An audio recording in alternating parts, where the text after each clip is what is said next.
Welcome to Sound Through Something, the Results and Explanations. In this video, we are going to discuss our lab results from Sound Through Something and talk about why we had those results. In our first lab, bounce, we had to bounce a ball and listen to that sound as it traveled through the air to our ears. Then I had you put your ear down on a solid surface and bounce the ball. What happened to the sound?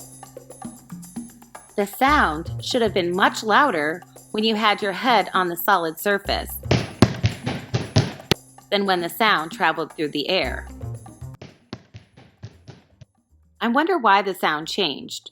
Let's explore our other lab results and see if we can find any connections. In Lab 2, telephone, we made our own simple telephones that we used to communicate. What worked best? Hello? The first thing Derek and I tried was having the string tight. When we had the string tight, sound was able to travel from his mouth through the string to my ear. I could actually hear him. Another word for traveled is transmitted. So sound was able to travel or was transmitted through the tight string.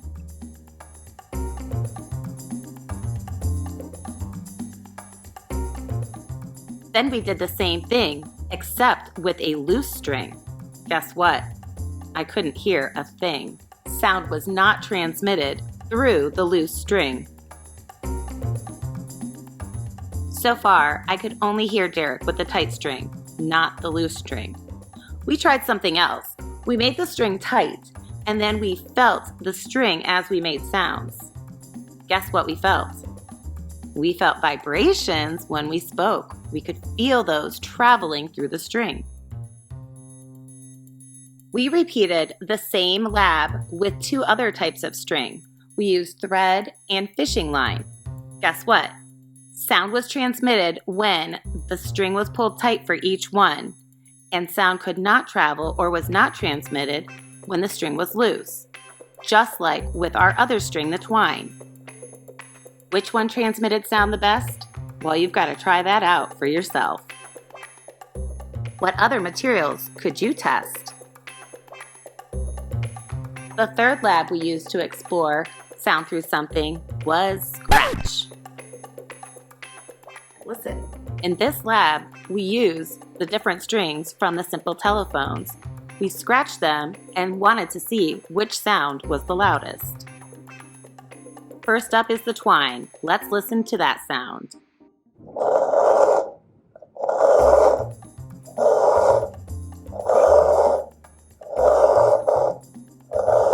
The twine is definitely making a loud sound. Do you hear that? Next, we tried the thread. How does it sound different than the twine? You hear it?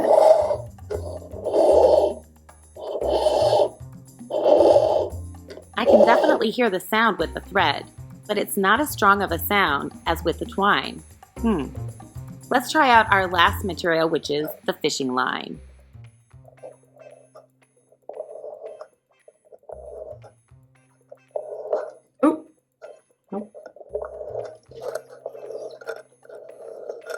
The fishing line was definitely the quietest one of all three of them. It's also the smoothest. I think the twine made the best kind of sound because it's really thick and I was able to create a lot of vibrations when I scratched my fingernail on that, but they were all able to transmit sound. That's because they're all solids and sound can travel through a solid. What about liquids? Can sound travel through a liquid? Let's explore with Under the Sea. If you completed Under the Sea, you should have been able to hear sounds underwater. They might not be as clear as when they travel through the air, but sound does travel through the water. Our last lab that we completed was called Ripple, and this one was with one of those tuning forks, and I know you probably don't have one of these at home.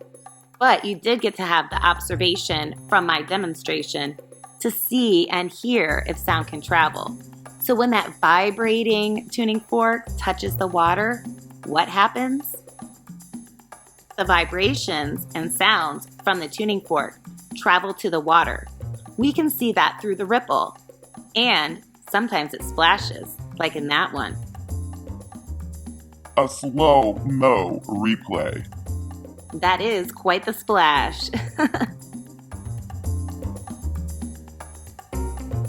From our labs, I can see that sound travels through a solid, a liquid, and a gas. So, why does sound travel through something?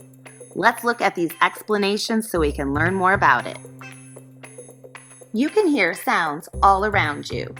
Sound waves travel through different mediums.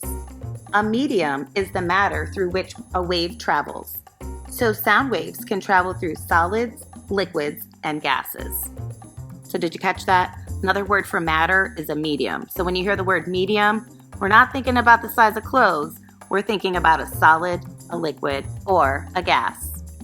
Just like light waves, sound waves travel at various speeds. The speed they travel at depends on the medium they are traveling through. Do you think sound waves move faster through solids, liquids, or gases?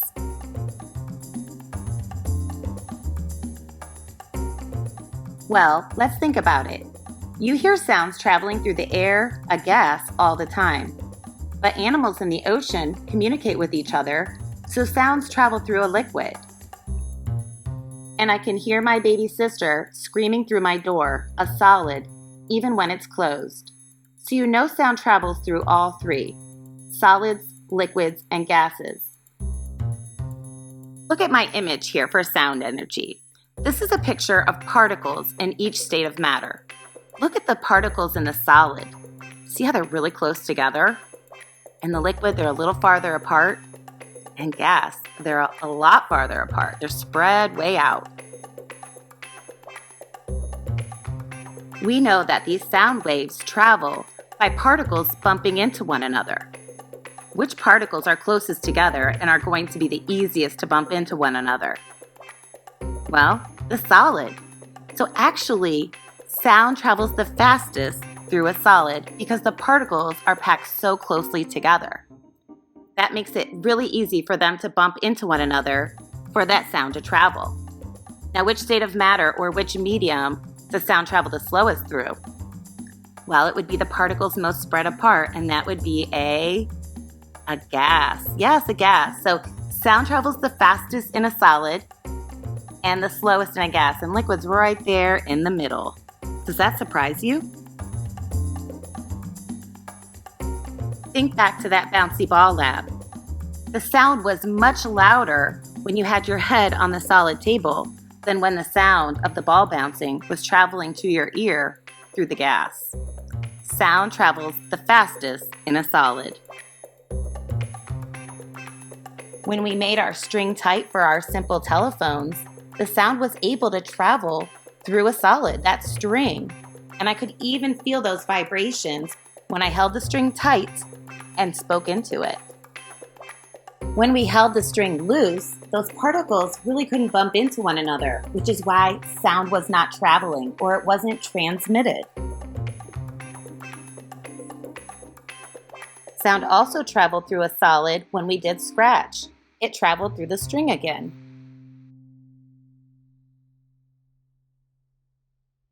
That also allowed us to see how different solids react to sound.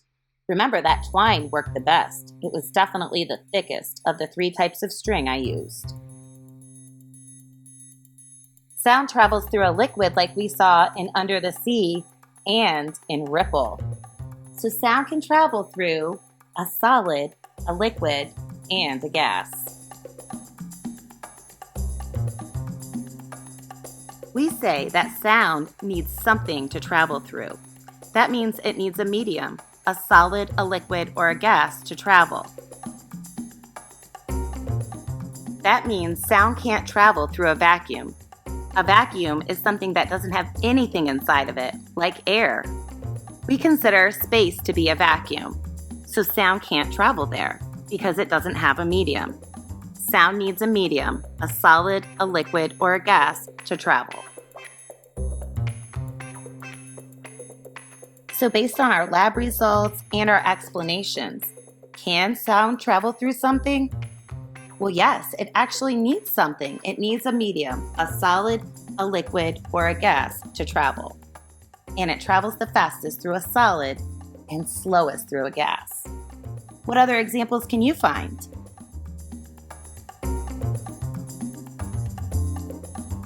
Be on the lookout so you can understand sound energy better. All right, that's it for me.